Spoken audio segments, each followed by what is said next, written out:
ধোঁকা দিতে চাইলে এমন কাউকেই ধোঁকা দাও যে তোমাকে নয়, তোমার শরীরকে উপভোগ করতে চায়। কারণ যে তোমার শরীরকে উপভোগ করতে চায় সে তোমার সাথে তোমার সম্পর্কটাকে বেশি দিন নেবে না।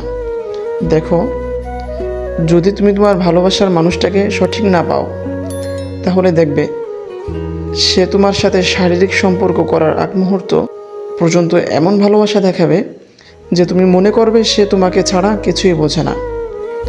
বাট এই মানুষটাই যদি তোমার সাথে একবার শারীরিক সম্পর্ক করে, দেখবে অল্প দিনের মধ্যেই তোমাদের মাঝে দূরত্ব বেড়ে যাবে, এমনকি এক পর্যায়ে ব্রেকআপ হয়ে যাবে। মাঝখান থেকে লাভ হবে যে তোমার সাথে শারীরিক সম্পর্ক করেছে তার, কারণ সে তার ইচ্ছা, মনের কুবাসনা, রুচিহীন কাজ করতে সক্ষম হয়েছে।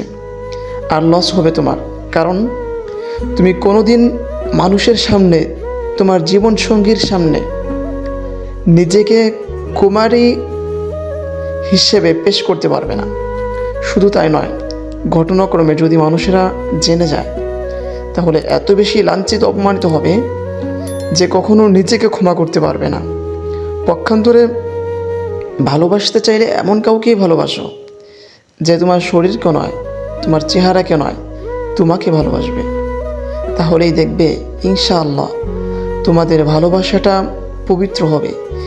এমনকি উপরওয়ালা যদি তোমাদের সহায় থাকে, তাহলে দেখবে হাজারো বাধা পাড়ি দিয়ে, হাজারো ঝড়, হাজারো সমস্যার সমাধান করে জীবনের শেষ মুহূর্ত পর্যন্ত একজন আরেকজনের পাশে থাকতে পারবে। তাই বলি কি, জীবনে সুখী হয়ে চলতে হলে ভালোবাসার মানুষের প্রয়োজন হয়। কাউকে ভালোবাসার আগে ভালোবাসার মানুষটাকে চেনার যোগ্যতা অর্জন করতে হয়। তাই আমি আপনাদেরকে বলি, ভালোবাসবেন, হ্যাঁ, তবে এমন কাউকেই ভালোবাসবেন যাকে ভালোবাসলে আপনি সুখে থাকতে পারবেন।